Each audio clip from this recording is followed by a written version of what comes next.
नमस्कार। प्राचीन ज्ञान चैनल के लाइव वीडियो में आपका स्वागत है। वर्ष 2025 का दूसरा और अंतिम चंद्र ग्रहण भारतीय दृष्टिकोण से अत्यंत महत्वपूर्ण होने वाला है।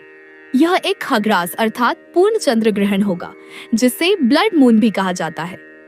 इस घटना का ज्योतिषीय और आध्यात्मिक महत्व इसलिए भी बढ़ जाता है क्योंकि यह पितृपक्ष की पूर्णिमा तिथि को घटित हो रहा है, जो इसे श्राद्ध और तर्पण के कार्यों के लिए और भी प्रभावशाली बनाता है। यह चंद्र ग्रहण रविवार 7 सितंबर 2025 की रात्रि को प्रारंभ होगा और सोमवार 8 सितंबर 2025 की रात्रि को समाप्त होगा। 2025 की शुरुआती घंटों तक चलेगा। ग्रहण का आरंभ उपछाया प्रवेश 7 सितंबर रात्रि 8:58। आंशिक ग्रहण का आरंभ प्रछाया प्रवेश 7 सितंबर रात्रि 9:57। पूर्ण ग्रहण का आरंभ खग्रास प्रारंभ 7 सितंबर रात्रि 11:01। परमग्रास कैन आन तार्किकाई अधिकतम ग्रहण 7 सितंबर रात्रि 11:42। पूर्ण ग्रहण की समाप्ति खग्रास समाप्त 8 सितंबर मध्य रात्रि 12:22। आंशिक ग्रहण की समाप्ति प्रछाया से निकास 8 सितंबर मध्य रात्रि 1:26। ग्रहण की पूर्ण समाप्ति उपछाया से निकास 8 सितंबर मध्य रात्रि 2:27। ब्लड मून का दृश्य जब चंद्रमा पृथ्वी की सबसे गहरी छाया प्रछाया में पूरी तरह से प्रवेश कर जाता है तो उस पर सीधी सूर्य की रोशनी पड़ना बंद हो जाती है। हालांकि पृथ्वी के वायुमंडल से होकर गुजरने वाली कुछ सूर्य की किरणें मुड़कर चंद्रमा पर पड़ती हैं। इस प्रक्रिया में पृथ्वी का वायुमंडल सूर्य के प्रकाश के नीले हिस्से को बिखेर देता है और केवल लाल और नारंगी रंग की रोशनी ही चंद्रमा तक पहुंच पाती है। इस कारण पूर्ण ग्रहण के समय चंद्रमा तांबे के समान या गहरे लाल रंग का दिखाई देता है, जिसे ब्लड मून कहा जाता है। यह एक अद्भुत और दर्शनीय खगोलीय घटना होती है। भारत में दृश्यता यह चंद्र ग्रहण भारत के लगभग सभी हिस्सों में पूरी तरह से दिखाई देगा। यह भारत के लोगों के लिए एक सुनहरा अवसर होगा कि वे इस खगोलीय घटना को अपनी आंखों से देख सकें। प्रमुख शहरों में दृश्यता दिल्ली, मुंबई, कोलकाता, चेन्नई, बेंगलुरु, हैदराबाद, अहमदाबाद, पुणे, जयपुर, लखनऊ, भोपाल, चंडीगढ़, गुवाहाटी और नागपुर समेत देश के सभी छोटे बड़े शहरों से ग्रहण के सभी चरण स्पष्ट रूप से देखे जा सकेंगे। चूंकि यह ग्रहण भारत में दृश्यमान है, इसलिए इसका ज्योतिषीय प्रभाव और सूतक काल भी यहाँ मान्य होगा। यह ग्रहण मीन राशि और पूर्वा भाद्रपद नक्षत्र में लगेगा, जिसका विभिन्न राशियों पर अलग अलग प्रभाव पड़ेगा। पितृपक्ष में होने के कारण इस दिन किया गया दान, जप और तर्पण कई गुना अधिक फलदायी माना जाएगा। हिंदू धर्म में ग्रहण को एक अशुभ घटना के रूप में देखा जाता है और इसके नकारात्मक प्रभावों से बचने के लिए कुछ नियमों का पालन किया जाता है। ग्रहण के प्रारंभ होने से कुछ घंटे पहले की एक विशेष अवधि को सूतक काल कहा जाता है, जो अशुद्धता का प्रतीक है। क्या है सूतक काल? सूतक का शाब्दिक अर्थ है अशुद्धि। पौराणिक मान्यताओं के अनुसार सूर्य और चंद्र ग्रहण की घटना राहु और केतु नामक छाया ग्रहों के कारण होती है। समुद्र मंथन के दौरान जब स्वरभानु नामक दैत्य ने देवताओं का वेश धरकर अमृत पी लिया था, तो सूर्य और चंद्रदेव ने भगवान विष्णु को इसकी सूचना दी।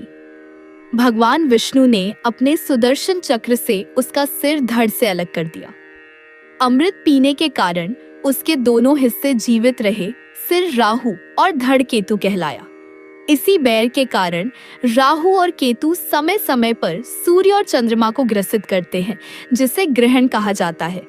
चूंकि ग्रहण एक पीड़ादायक घटना मानी जाती है, इसलिए इस दौरान प्रकृति में नकारात्मक ऊर्जा का संचार बढ़ गायन जाता है। वायुमंडल दूषित हो जाता है और जल एवं भोजन पर भी इसका बुरा प्रभाव पड़ता है। इसी दूषित और नकारात्मक ऊर्जा से भरी अवधि को सूतक काल कहते हैं। यह वह समय होता है जब व्यक्ति को आध्यात्मिक रूप से सावधान रहना चाहिए और भौतिक कार्यों से दूर रहना चाहिए। सूतक काल की अवधि शास्त्रों में सूतक काल की अवधि स्पष्ट रूप से निर्धारित है। चंद्र ग्रहण के लिए ग्रहण प्रारंभ होने से 9 घंटे पहले सूतक काल शुरू हो जाता है। सूर्य ग्रहण के लिए ग्रहण प्रारंभ होने से 12 घंटे पहले सूतक काल शुरू हो जाता है। 7 सितंबर 2025 के चंद्र ग्रहण का सूतक काल। चूंकि चंद्र ग्रहण का आंशिक चरण मुख्य ग्रहण रात्रि 9:57 पर प्रारंभ हो रहा है, इसलिए इसका सूतक काल 9 घंटे पूर्व अर्थात 7 सितंबर 2025 दिन में दोपहर 12:57 से प्रारंभ हो जाएगा। यह सूतक काल ग्रहण की समाप्ति के साथ यानी 8 सितंबर की मध्य रात्रि 1:26 पर समाप्त होगा। सूतक काल के नियम। सूतक काल लगते ही कई कार्यों पर प्रतिबंध लग जाता है। इसका मुख्य उद्देश्य व्यक्ति को नकारात्मक ऊर्जा के संपर्क से बचाना और उसे आध्यात्मिक साधना की ओर प्रेरित करना है। 1. पूजा पाठ का निषेध। सूतक काल में भगवान की मूर्तियों को स्पर्श करना वर्जित होता है, इसीलिए मंदिरों के कपाट बंद कर दिए जाते हैं। घर के मंदिर को भी कपड़े से ढक देना चाहिए। हालांकि इस दौरान मानसिक जाप और ध्यान करना अत्यधिक शुभ माना जाता है। 2. भोजन बनाना और ग्रहण करना। सूतक काल में भोजन पकाना और खाना दोनों ही वर्जित हैं। माना जाता है कि इस दौरान वातावरण में मौजूद नकारात्मक ऊर्जा भोजन को दूषित कर देती है, जो स्वास्थ्य के लिए हानिकारक है। 3. शुभ कार्यों का निषेध। सूतक काल में कोई भी नया या मांगलिक कार्य जैसे विवाह, गृह प्रवेश, मुंडन या किसी नए व्यवसाय का शुभारंभ नहीं किया जाता। 4. शारीरिक शुद्धता के कार्य। इस दौरान बाल कटवाना, नाखून काटना या तेल मालिश जैसे कार्य भी नहीं करने चाहिए। 5. गर्भवती महिलाओं के लिए विशेष नियम।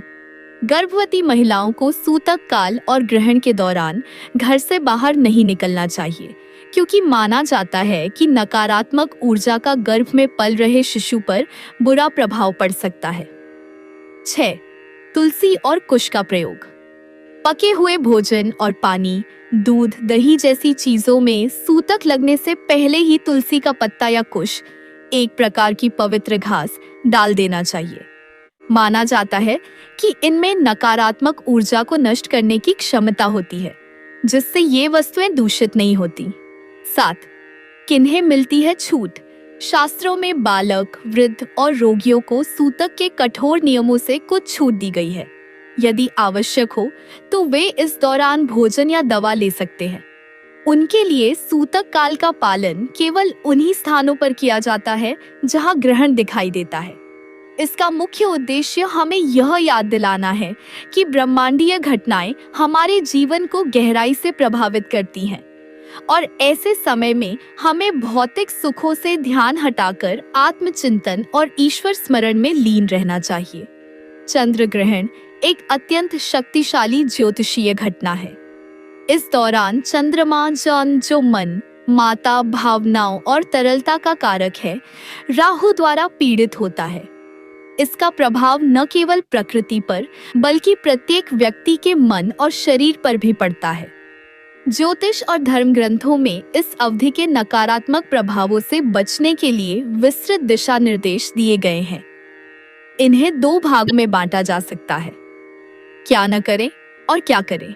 ग्रहण काल में क्या कदापि न करें, यह कुछ विशेष कार्य। यह वह सूची है जिसका पालन सूतक लगते ही और ग्रहण के दौरान विशेष रूप से करना चाहिए। इन कार्यों से बचने का मूल कारण स्वयं को उस नकारात्मक ऊर्जा क्षेत्र से दूर रखना है जो ग्रहण के समय पृथ्वी पर व्याप्त हो जाता है। 1. भोजन पकाना और ग्रहण करना। धार्मिक कारण। शास्त्रों के अनुसार ग्रहण के समय वायुमंडल में अदृश्य कीटाणुओं और नकारात्मक शक्तियों का प्रभाव बढ़ जाता है। इस दौरान पकाया गया या खुला रखा गया भोजन दूषित हो जाता है। ऐसा भोजन करने से व्यक्ति बीमार पड़ सकता है और उसकी मानसिक स्थिति पर भी बुरा प्रभाव पड़ता है। इसे तामसिक भोजन के समान माना गया है, जो शरीर में आलस्य, क्रोध और रोग उत्पन्न करता है। वैज्ञानिक दृष्टिकोण।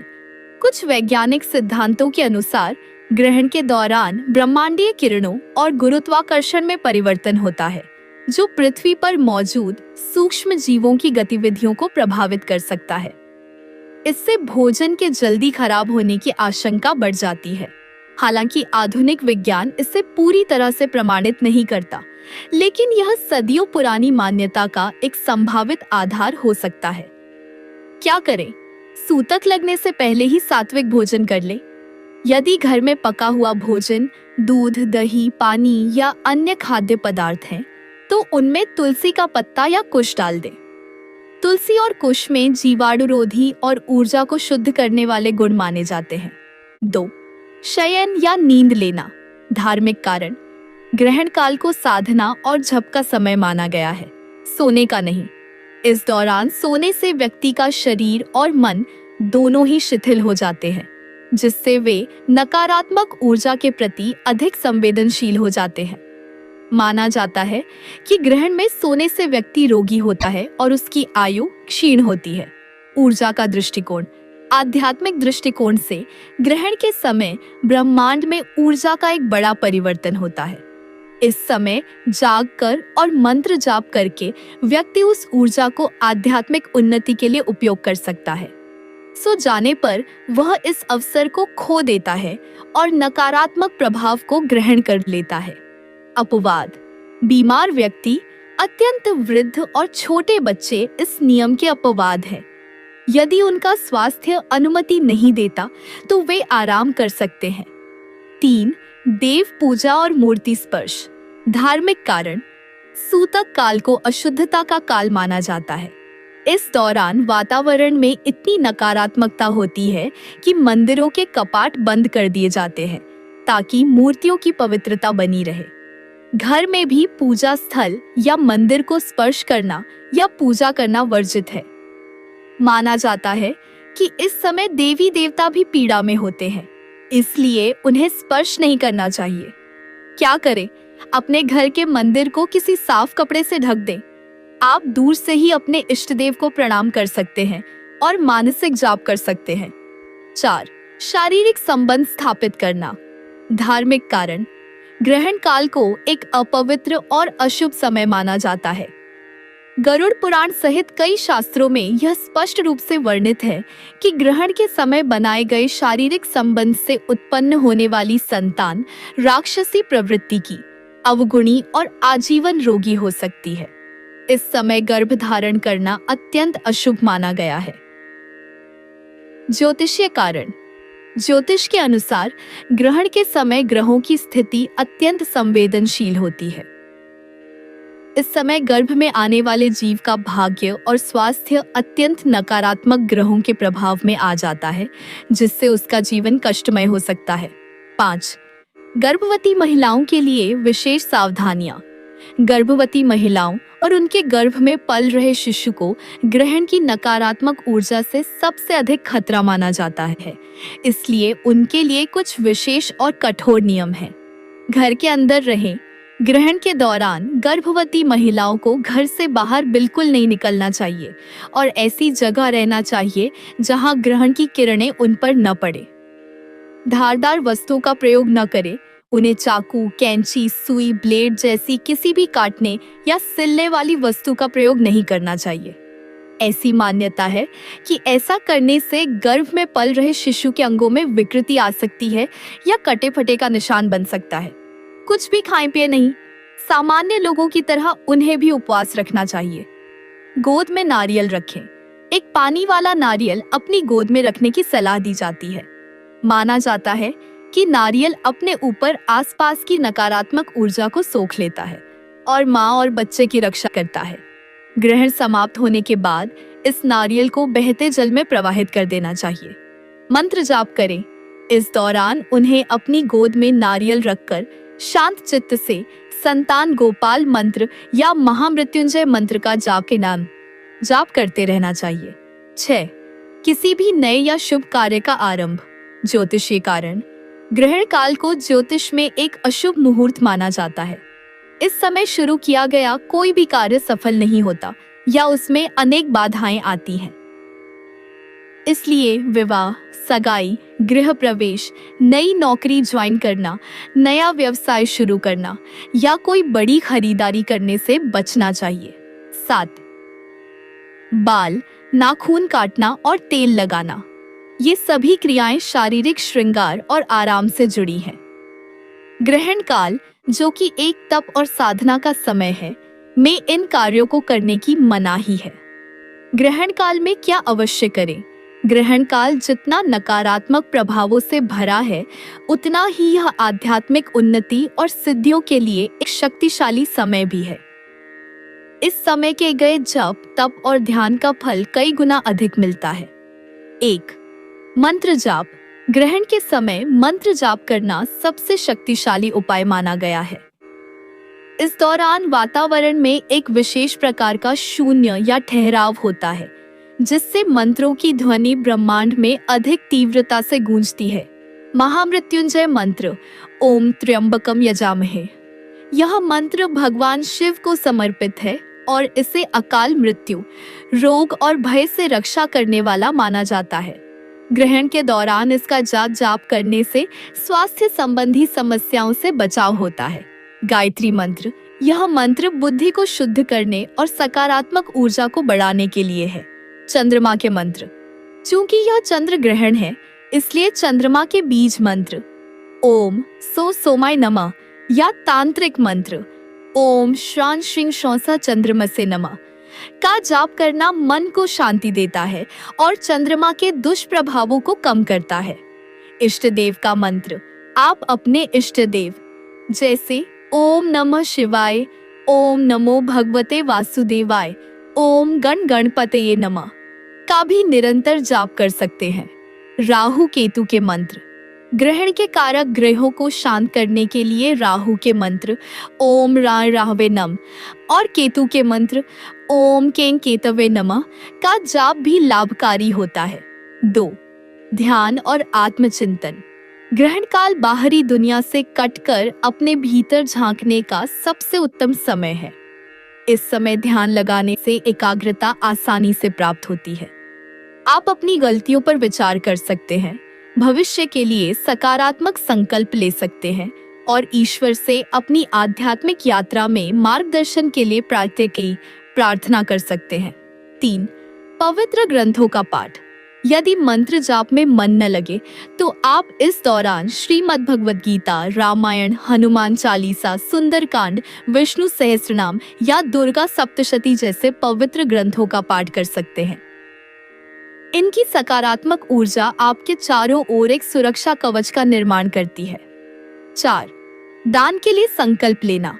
हालांकि दान ग्रहण समाप्त होने के बाद किया जाता है, लेकिन ग्रहण के दौरान आप यह संकल्प ले सकते हैं कि आप अपनी क्षमता के अनुसार किन वस्तुओं का दान करेंगे।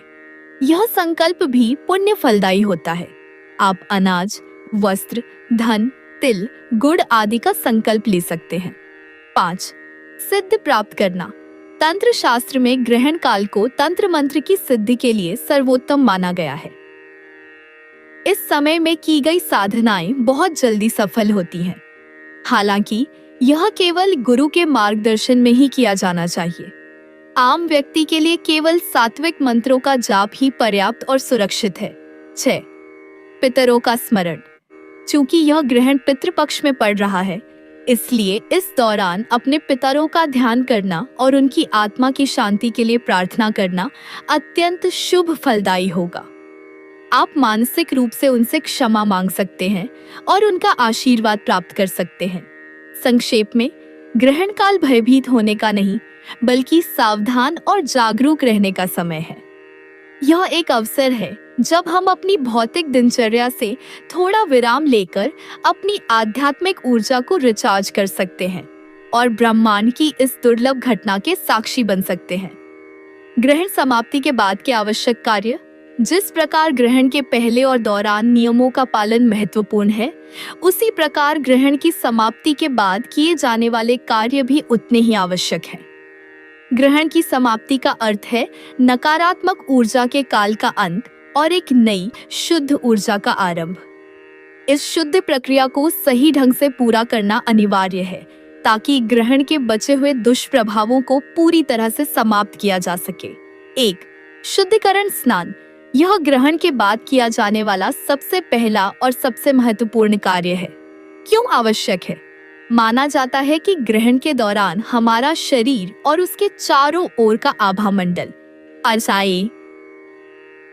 ऑरा नकारात्मक ऊर्जा को सोख लेता है।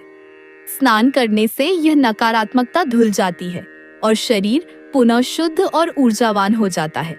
कैसे करें? ग्रहण समाप्त होते ही वस्त्रों सहित स्नान करने का विधान है। इसका अर्थ है कि जो कपड़े आपने ग्रहण के दौरान पहने हुए थे, उन्हें पहने हुए ही स्नान करें और फिर उन कपड़ों को धोकर सुखाएं। यदि संभव हो तो नहाने के पानी में थोड़ा सा गंगा जल मिला लें। यदि गंगा जल उपलब्ध न हो तो किसी भी पवित्र नदी का स्मरण करके स्नान करें। स्नान करते समय ईश्वर का ध्यान करें और प्रार्थना करें कि ग्रहण के सभी दोष आपके शरीर से दूर हो जाए। 2. घर की शुद्धि। आपके शरीर की तरह ही आपका घर भी ग्रहण की नकारात्मक ऊर्जा से प्रभावित होता है, इसलिए पूरे घर का शुद्धिकरण आवश्यक है। गंगा जल का छिड़काव। स्नान करने के बाद एक पात्र में शुद्ध जल या गंगा जल लें और आम के पत्तों या फूलों की सहायता से इसे पूरे घर में, विशेषकर कोनों में छिड़कें। ऐसा करते समय ओम पुनातु मंत्र का जाप कर सकते हैं। मंदिर की सफाई। घर के मंदिर से कपड़ा हटाएं। सभी भगवान की मूर्तियों और चित्रों को गंगा जल या शुद्ध जल से स्नान कराएं। उन्हें नए स्वच्छ वस्त्र पहनाएं। पूजा स्थल को अच्छी तरह से साफ करें। तुलसी की पूजा। तुलसी के पौधे पर भी जल चढ़ाएं और दीपक जलाकर उनकी पूजा करें, क्योंकि ग्रहण के दौरान उन्हें भी स्पर्श नहीं किया जाता। साफ सफाई। पूरे घर में झाड़ू पोछा करना भी उत्तम माना जाता है। इससे घर में रुकी हुई नकारात्मक ऊर्जा बाहर निकल जाती है और सकारात्मकता का संचार होता है। 3. देव पूजा और आरती। घर और स्वयं की शुद्धि के बाद भगवान की पूजा करना अनिवार्य है। नई पूजा का आरंभ। अपने साफ किए हुए मंदिर में दीपक जलाएं, धूप अगरबत्ती करें और भगवान को ताजे फूल और फल अर्पित करें। आरती और प्रार्थना। अपने इष्ट देव की आरती गाएं और पूरे परिवार के साथ मिलकर प्रार्थना करें। ईश्वर को धन्यवाद दें कि उन्होंने ग्रहण के संकट को दूर किया और सभी की रक्षा की। इस पूजा से घर में पुनः दैवीय ऊर्जा स्थापित होती है। 4. दान का महत्व। हिंदू धर्म में ग्रहण के बाद दान करने को सर्वोच्च महत्व दिया गया है। यह ग्रहण के दुष्प्रभावों को शांत करने का सबसे अचूक उपाय माना जाता है। क्यों करें दान? ज्योतिष के अनुसार ग्रहण के समय ग्रह पीड़ित होते हैं। दान करने से उन ग्रहों से संबंधित दोष शांत होते हैं। यह हमारे द्वारा जाने अनजाने में हुए पापों का प्रायश्चित भी है और इससे पुण्य की प्राप्ति होती है। क्या दान करें? चंद्र ग्रहण के लिए चंद्रमा से संबंधित वस्तुएं जैसे चावल, चीनी, दूध, दही, सफेद वस्त्र, चांदी, मोती और कपूर का दान करना विशेष फलदायी होता है। राहु केतु के लिए राहु केतु के दोषों को शांत करने के लिए तिल, सरसों का तेल, सप्त धान्य, 7 प्रकार के अनाज और काले वस्त्र का दान किया जाता है। अन्नदान। किसी गरीब, जरूरतमंद या ब्राह्मण को भोजन कराना या कच्चा अनाज, आकाश गए, मानाकीश, आटा, दाल, चावल दान करना महादान माना गया है। पितृपक्ष का विशेष दान। चूंकि यह ग्रहण पितृपक्ष में है, इसलिए पितरों के नाम से भोजन, वस्त्र या धन का दान करने से उनकी आत्मा को शांति मिलती है और उनका विशेष आशीर्वाद प्राप्त होता है। किसे करे दान? दान हमेशा सुपात्र को ही देना चाहिए। किसी गरीब, जरूरतमंद व्यक्ति, ब्राह्मण या किसी मंदिर या आश्रम में दान करना उत्तम होता है। 5. नया भोजन बनाना और ग्रहण करना। पुराने भोजन का त्याग। ग्रहण से पहले का बना हुआ भोजन जिसमें तुलसी या कुश न डाला गया हो, अशुद्ध माना जाता है। इसे ग्रहण के बाद खाना नहीं चाहिए। इसे किसी जानवर जैसे गाय या कुत्ते को दे देना चाहिए। ताजा और सात्विक भोजन। शुद्ध और पूजा के बाद रसोई में ताजा और सात्विक भोजन बनाना चाहिए। परिवार के सभी सदस्यों को एक साथ बैठकर इसी शुद्ध भोजन को प्रसाद के रूप में ग्रहण करना चाहिए। छठा, पितरों के लिए तर्पण। यह कार्य इस विशेष ग्रहण के लिए अत्यंत महत्वपूर्ण है। महत्व: पितृपक्ष में पड़ने वाले ग्रहण के बाद पितरों के निमित्त किया गया तर्पण, श्राद्ध या दान उन्हें सीधे प्राप्त होता है और वे तृप्त होते हैं। इससे पितृदोष से मुक्ति मिलती है और परिवार में सुख शांति आती है। कैसे करें? यदि संभव हो तो किसी पवित्र नदी के तट पर जाकर पितरों को तिल और जल से तर्पण दें। यदि यह संभव न हो तो घर पर ही दक्षिण दिशा की ओर मुख करके पितरों का स्मरण करते हुए जल और काले तिल का अर्घ्य दें। इन सभी कार्यों को श्रद्धा पूर्वक करने से चंद्र ग्रहण के संभावित नकारात्मक प्रभाव समाप्त हो जाते हैं और व्यक्ति का जीवन पुनः मंगलमय हो जाता है। यह प्रक्रिया केवल एक धार्मिक अनुष्ठान नहीं, बल्कि नकारात्मकता को त्याग कर सकारात्मकता को अपनाने का एक मनोवैज्ञानिक और आध्यात्मिक तरीका भी है। चंद्र ग्रहण के विशेष टोटके। धन, समृद्धि और सफलता के लिए ग्रहण काल को जहां एक ओर अशुभ माना जाता है, वहीं दूसरी ओर तंत्र और ज्योतिष में इसे एक अत्यंत दुर्लभ और शक्तिशाली मुहूर्त के रूप में भी देखा जाता है। माना जाता है कि इस समय ब्रह्मांड के द्वार खुल जाते हैं और की गई प्रार्थनाएं, मंत्र जाप और विशेष उपाय भी से ही कांदा और टोटके बहुत जल्दी सिद्ध होते हैं और उनका प्रभाव अचूक होता है। यहाँ कुछ ऐसे ही विशेष टोटकों का वर्णन है जो धन, समृद्धि और जीवन की अन्य बाधाओं को दूर करने के लिए किए जाते हैं। महत्वपूर्ण नोट: ये उपाय और टोटके लोक मान्यताओं और ज्योतिषीय परंपराओं पर आधारित है। इन्हें पूरी श्रद्धा और विश्वास के साथ बिना किसी को हानि पहुंचाने के इरादे से करना चाहिए। 1. आर्थिक तंगी और कर्ज से मुक्ति के लिए ताले का टोटका। यह एक बहुत ही प्रचलित और प्रभावशाली टोटका माना जाता है। विधि: ग्रहण शुरू होने से पहले बाजार से एक स्टील का नया ताला चाबी सहित खरीद लें। ध्यान रहे कि ताला बंद हो और उसे आप या दुकानदार खोलकर चेक न करें।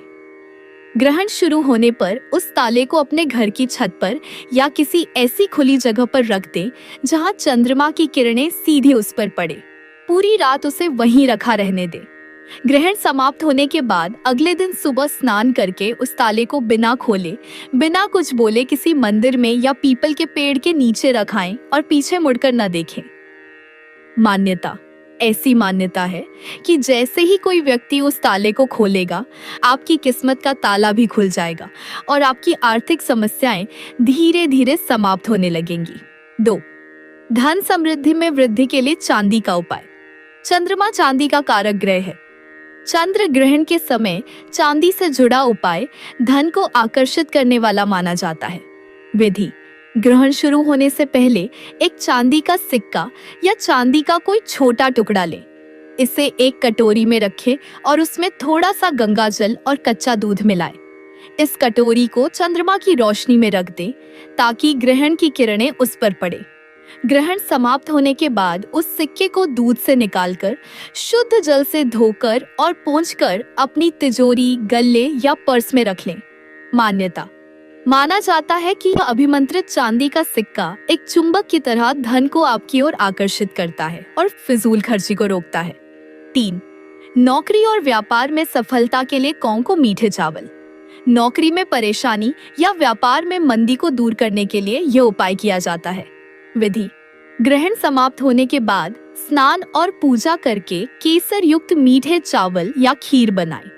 इन चावलों को कौ को खाने के लिए अपनी छत पर या किसी खुले स्थान पर रख दें। मान्यता: शनि और राहु के दूत माने जाने वाले कौ को भोजन कराने से इन ग्रहों के नकारात्मक प्रभाव शांत होते हैं। इससे नौकरी और व्यापार में आ रही बाधाएं दूर होती हैं। 4. माँ लक्ष्मी की कृपा प्राप्ति के लिए। चंद्र ग्रहण की रात को माँ लक्ष्मी की साधना के लिए भी उत्तम माना गया है। विधि: ग्रहण के दौरान एक शांत कमरे में उत्तर दिशा की ओर मुख करके बैठे। अपने सामने एक घी का दीपक जलाएं और माँ लक्ष्मी के किसी भी मंत्र जैसे ओम श्रीं ह्रीं श्रीं कमले कमलालय, प्रसीद प्रसीद, ओम श्रीं ह्रीं श्रीं महालक्ष्मये नमः का कम से कम 108 बार जाप करें। ग्रहण समाप्त होने के बाद स्नान करके घर के पूजा स्थल पर माँ लक्ष्मी को कमल का फूल या खीर का भोग लगाएं और अपने परिवार के लिए समृद्धि की प्रार्थना करें। मान्यता, ग्रहण काल में की गई लक्ष्मी साधना से वे शीघ्र प्रसन्न होती हैं और घर में धन धान्य की कमी नहीं रहती। 5. सर्व बाधा शांति के लिए गोमती चक्र उपाय। यह एक थोड़ा जटिल लेकिन अत्यंत प्रभावी तांत्रिक उपाय माना जाता है। विधि: ग्रहण शुरू होने पर स्नान करके सफेद या पीले वस्त्र धारण करें। उत्तर दिशा की ओर मुख करके बैठें। चमेली के तेल का एक दीपक जलाएं। अपने बाएं हाथ में 5 गोमती चक्र लें और दाएं हाथ में रुद्राक्ष की माला लें। अब ओम कीली कीली स्वाहा मंत्र का 54 बार जाप करें। जाप के बाद उन गोमती चक्रों को एक साफ डिब्बी में रख दें। अब उसमें मूंग और हकीक के 5-5 दाने डालें और फिर से उसी मंत्र का 54 बार जाप करें। इसके बाद दीपक को प्रणाम करके उस डिब्बी को बंद कर दें और उसे अपने कार्यस्थल या तिजोरी में रख दें। मान्यता, यह उपाय सभी प्रकार की बाधाओं, नजर दोष और आर्थिक समस्याओं को दूर करने में सक्षम माना जाता है। चंद्र ग्रहण एक खगोलीय घटना मात्र नहीं है, यह एक आध्यात्मिक अवसर है। यह हमें भयभीत नहीं करता, बल्कि हमें अनुशासित और आत्म केंद्रित होने की प्रेरणा देता है। यह समय है जब हम अपनी भौतिक इच्छाओं से ऊपर उठकर दान। 7 सितंबर 2025 का यह खगरास चंद्र ग्रहण हमें यही अवसर प्रदान कर रहा है। इसका सम्मान करें, नियमों का पालन करें और इस दिव्य घटना का आध्यात्मिक लाभ उठाएं। दोस्तों, इस वीडियो को ज्यादा से ज्यादा शेयर करें ताकि अन्य लोगों को भी यह जानकारी प्राप्त हो सके। धन्यवाद।